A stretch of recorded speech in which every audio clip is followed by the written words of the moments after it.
جناب رسول صلی اللہ علیہ وآلہ وسلم نے حضرت فاطمہ رضی اللہ عنہ کو حضرت علی رضی اللہ تعالیٰ عنہ کے لیے مخصوص کر دیا تھا، اور آپ صلی اللہ علیہ وآلہ وسلم چاہتے تھے کہ حضرت علی رضی اللہ عنہ کی طرف سے اسی کی پیشکش کی جائے۔ جناب فاطمہ رضی اللہ عنہ پیغمبر خدا صلی اللہ علیہ وآلہ وسلم کی بیٹی اور اپنے زمانے کے ممتاز خواتین سے تھیں۔ جمال ظاہری اور روحانی و اخلاقی اقتدار اپنے والدین سے ورثہ میں پایا تھا۔ رسول صلی اللہ علیہ وآلہ وسلم کی ڈاکٹر ہونے کی وجہ سے آپ کی ذات اقدس قریش و باعظمت شخصیات اور دولت مند حضرات کی نگاہوں میں مرکز توجہ تھی۔ بعض حضرات نے اپنے لیے رشتہ تک بھیجا، مگر رسول صلی اللہ علیہ وآلہ وسلم بالکل پسند نہیں فرماتے تھے، مگر اس طرح فرماتے تھے کہ ان حضرات کو پتہ چل جاتا تھا کہ آن حضرت صلی اللہ علیہ وآلہ وسلم ان سے خفا ہیں۔ جناب رسول صلی اللہ علیہ وآلہ وسلم نے حضرت فاطمہ رضی اللہ عنہ کو حضرت علی رضی اللہ عنہ کے لیے مخصوص کر دیا تھا، اور آپ صلی اللہ علیہ وآلہ وسلم چاہتے تھے کہ حضرت علی رضی اللہ عنہ کی طرف سے اسی کی پیشکش کی جائے۔ حضرت علی رضی اللہ عنہ کی پیشکش اصحاب پیغمبر نے یہ محسوس کر لیا تھا کہ پیغمبر خدا کا دل چاہتا ہے کہ حضرت فاطمہ رضی اللہ عنہ کا عقد حضرت علی رضی اللہ عنہ سے کر دیں، لیکن حضرت علی رضی اللہ تعالیٰ عنہ کی طرف سے اس کی پیشکش نہیں ہو رہی تھی۔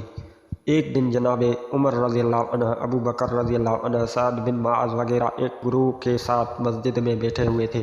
جناب ابو بکر رضی اللہ عنہ نے کہا، حضرت فاطمہ رضی اللہ تعالیٰ عنہ کی نسبت کے لیے رسول صلی اللہ علیہ وآلہ وسلم نے کسی کی بھی درخواست منظور نہیں کی، اور رسول صلی اللہ علیہ وآلہ وسلم نے فرمایا کہ فاطمہ الزہرا کا شوہر منتخب کرنا اللہ کے ہاتھ میں ہے۔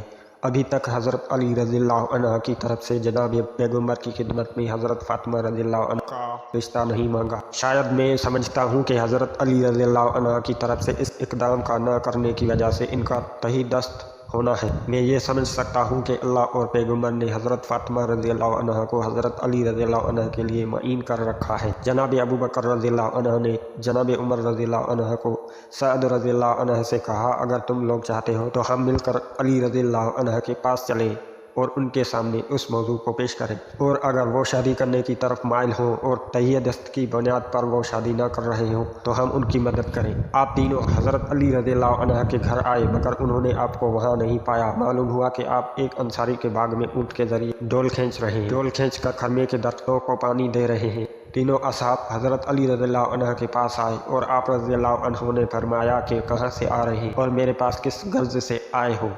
جناب ابو بکر رضی اللہ عنہ نے فرمایا، یا علی رضی اللہ عنہ، تم کمالات کے لحاظ سے ہر ایک سے بالا تر ہو۔ ہم سب آپ کے مقام و مرتبہ جو رسول صلی اللہ علیہ وآلہ وسلم کو آپ سے ہے اس سے آگاہ ہیں۔ بزرگان اور اشراف قریش فاطمہ الزہرا رضی اللہ عنہ کی خواستگاری کے لیے جا چکے ہیں، لیکن تمام لوگوں کی باتوں کو پیغمبر اکرم صلی اللہ علیہ وآلہ وسلم نے رد فرمایا ہے، اور یہ فرمایا کہ جناب فاطمہ رضی اللہ عنہ کا شوہر معین کرنا خداوند عالم کے ہاتھ میں ہے۔ ہم گمان کرتے ہیں کہ خدا اور اس کے رسول نے جناب فاطمہ رضی اللہ عنہ کو آپ کے لیے مخصوص کیا۔ دوسرا اور کوئی بھی شخص اس سعادت پر افتخار کی صلاحیت نہیں رکھتا۔ ہمیں خبر نہیں ہو سکی کہ آپ اس اقدام میں کیوں کوتاہی کر رہے ہیں۔ حضرت علی رضی اللہ تعالیٰ عنہ نے جب یہ گفتگو سنی تو آپ کی آنکھوں میں آنسو بھر آئے، اور فرمایا، اے ابو بکر رضی اللہ عنہ، تم نے میرے احساسات اور اندرونی خواہشات کو بھارا ہے اور اس کی طرف توجہ دلائی ہے جس سے کہ میں غافل تھا۔ خدا کی قسم، تمام دنیا حضرت فاطمہ الزہرا رضی اللہ عنہ کی خواستگار ہے، اور میں بھی علاقہ مند ہوں۔ جو چیز مجھے اس قدام سے روکے ہوئے ہے وہ فقط میرا خالی ہاتھ ہونا ہے۔ جناب ابو بکر رضی اللہ عنہ نے کہا، یا علی رضی اللہ عنہ، آپ یہ بات نہ کریں، کیونکہ پیغمبر خدا صلی اللہ علیہ وآلہ وسلم کی نگاہ میں دنیا، مال اور دنیا کی کوئی قیمت نہیں ہے۔ میری رائے ہے کہ جتنی جلدی ہو سکے آپ اس کام میں اقتدام کریں اور جناب فاطمہ رضی اللہ عنہ کی خواستگاری کی درخواست دیں۔ اسلام کی بحرانی کیفیت اور مسلمانوں کی اقتصادی زبوں حالی نے علی رضی اللہ عنہ کو اس دلی خواہش سے روک رکھا تھا۔ حضرت علی رضی اللہ تعالیٰ عنہ نے جناب ابو بکر رضی اللہ عنہ کی پیشکش پر تھوڑا سا غور کیا اور اس معاملے کے تمام اطراف اور جواب پر غور کیا۔ ایک طرف آپ کا خالی ہاتھ ہونا اور اپنی اور تمام مسلمانوں کی اقتصادی زبون حالت اور عمومی گرفتاری دیکھ رہے تھے، اور دوسری طرف یہ بھی جان چکے تھے کہ آپ کے ازدواج کا وقت آ پہنچا ہے، کیونکہ آپ کی عمر 21 سال یا اس سے زیادہ ہو چکی تھی۔ انہیں اس عمر میں شادی کرنا ہی چاہیے، اور فاطمہ الزہرا رضی اللہ عنہ جیسا رشتہ بھی نہ مل سکے گا۔ اگر یہ سنہرا وقت ہاتھ سے نکل گیا تو پھر اس کا تدارک نہیں کیا جا سکے گا۔ جناب ابو بکر رضی اللہ عنہ کی پیشکش نے حضرت علی رضی اللہ عنہ کی روح کو اس طرح بیدار کر دیا تھا کہ آپ کا اندرونی جذبہ محبت شعلہ ور ہوا، اور آپ سے پھر اس کام کو آخر تک پہنچانا ممکن نہ ہو سکا جس میں آپ مشغول تھے۔ آپ نے اونٹ اس کام سے अलहदा किया और घर वापस आ गए। आपने गुस्ल किया और एक साफ सुथरी इबा पहनी और जूते पहनकर जनाब रसूल खुदा की खिदमत में हाजिर हुए। पैगम्बर अकरम सल्लल्लाहु अलैहि वसल्लम उस वक्त उम्मे सलमा के घर तशरीफ फरमाए थे। हज़रत अली रज़ियल्लाहु अन्हु अम्मा सलमा रज़ियल्लाहु अन्हा के घर गए और दरवाज़ा खटखटाया। पैगम्बर अकरम ने जनाब अम्मा सलमा रज़ियल्लाहु अन्हा से फरमाया कि दरवाज़ा खोलो। दरवाज़ा खटखटाने वाला वो शख्स है जिसको खुदा और रसूल दोस्त रखते हैं और वो खुदा और उसके रसूल को दोस्त रखता है। अम्मा सलमा ने अर्ज़ किया कि या रसूल अल्लाह, मेरे माँ बाप आप पर फिदा हो कि ये कौन है जिसे आपने देखे बगैर इस किस्म का फैसला इन हक में कर दिया है। आप सल्लल्लाहु अलैहि वसल्लम ने फरमाया, ए उम्मे सलमा, चुप रहो, ये एक बहादुर और शुजा इंसान है जो मेरा चचाजाद भाई है और सब लोगों से ज़्यादा मेरी नज़दीक महबूब है। जनाब उम्मे सलमा अपनी जगह से उठी और घर का दरवाज़ा खोल दिया। हज़रत अली रज़ियल्लाहु अन्हु घर में दाखिल हुए और सलाम किया और पैगम्बर खुदा के सामने बैठ गए और शर्म की वजह से सर नीचे किए हुए थे और अपने इरादे को जाहिर न कर सके और थोड़ी देर तक दोनों चुप रहे और आखिर लामर पैगम्बर इस्लाम सल्लल्लाहु अलैहि वसल्लम इस सकूत को तोड़ा और फरमाया, या अली, गोया किसी काम के लिए मेरे पास आए हो कि जिसके इजहार करने से शर्म कर रहे हो। बगैर हिचकिचाहट के अपनी हाजत को बयान करो और मुतमिन हो जाओ कि तुम्हारी ख्वाहिश कबूल की जाएगी। हज़रत अली रज़ियल्लाहु अन्हु ने अर्ज़ किया, या रसूल अल्लाह, मेरे माँ बाप आप पर कुर्बान हो। मैं आपके घर में जवान हुआ हूँ और आपके लुत्फ़ व करम से ही मुस्तफ़ीद रहा हूँ। आपने मेरे तरबियत में माँ और बाप से भी ज़्यादा कोशिश फरमाई है और आपकी वजूद मुबारक की बरकत से मैंने हिदायत पाई है। या रसूल अल्लाह, खुदा की कसम, मेरी दुनिया व आखिरत की पूंजी आप हैं। अब वो वक्त आ पहुंचा है कि अपने लिए किसी रफ़ीका हयात का इंतखाब करूं और खानादार ज़िंदगी को तश्कील दूं ताकि इससे मानूस रहूं और अपनी तकालीफ को उस वजह से कम कर सकूं। अगर आप मसलहत देखें तो अपनी दख्तर जनाब फ़ातिमा रज़ियल्लाहु अन्हा को मेरे अक़द में दे दें ताकि जिससे मुझे एक बहुत बड़ी सआदत नसीब होगी।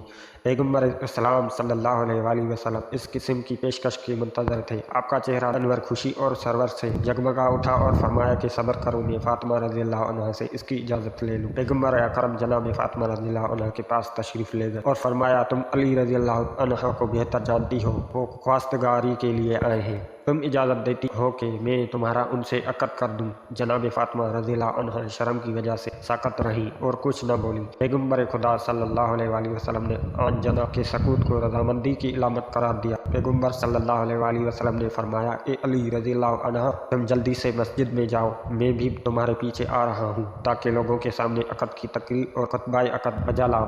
अली रज़ियल्लाहु अन्हा खुश व मसरूर मस्जिद रवाना हो गई। जनाब उमर रज़ियल्लाहु अन्हा अबू बकर रज़ियल्लाहु अन्हा से रास्ते में मुलाकात हो गई।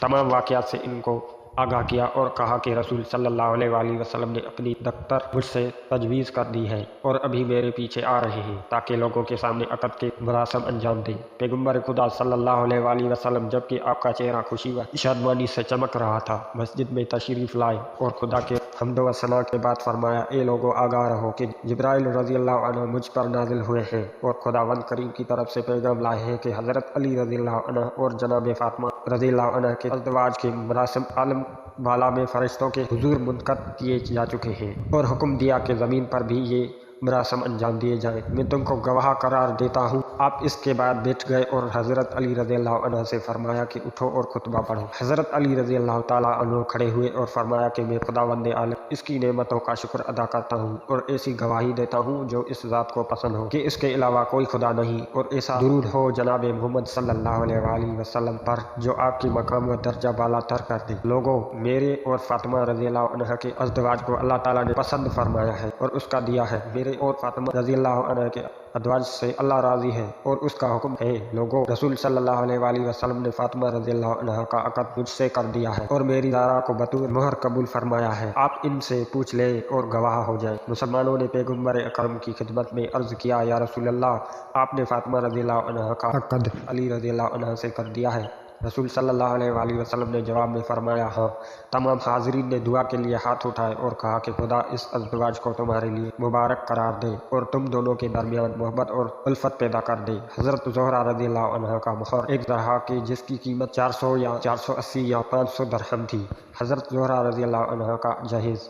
रसूल सल्लल्लाहु अलैहि वसल्लम ने हज़रत अली रज़ियल्लाहु अन्हा से फरमाया, अभी उठो और उस ज़रा को जो तुमने हज़रत ज़ोहरा रज़ियल्लाहु अन्हा के लिए मोहर करार दी है, ये बाज़ार में जाकर फ़रोख्त कर दो ताकि मैं तुम्हारे लिए जहेज़ और घर के असबाब मुहैया करूँ। हज़रत अली रज़ियल्लाहु अन्हा बाज़ार गए और ज़रा को फ़रोख्त किया। मुख्तलिफ़ रवायात में ज़रा की कीमत अलग अलग बताई गई है। वाज़ेह रहे कि बैज़ रवायात की बिना पर जनाब उस्मान रज़ियल्लाहु अन्हु ने इस ज़रा को खरीद लिया और बाद में हज़रत अली रज़ियल्लाहु अन्हु को हदिया कर दी। हज़रत अली रज़ियल्लाहु अन्हु ज़रा की कीमत लेकर पैगम्बर अकरम की खिदमत में पेश कर दी। आप सल्लल्लाहु अलैहि वसल्लम ने जनाब अबू बकर रज़ियल्लाहु अन्हु, सलमान फ़ारसी रज़ियल्लाहु अन्हु और हज़रत बिलाल रज़ियल्लाहु अन्हु को बुलवाया और कुछ दरहम उन्हें देकर फरमाया कि इस मिक़दार से जनाब फ़ातिमा रज़ियल्लाहु अन्हा के लवाज़मात और असबाब ज़िंदगी खरीद कर लाओ, और उसमें से कुछ दरहम हज़रत अस्मा को दिए और फरमाया इससे अतर और खुशबू होया करो, और जो दरहम बाकी बचे वो जनाब उम्म सलमा के पास रख दिए।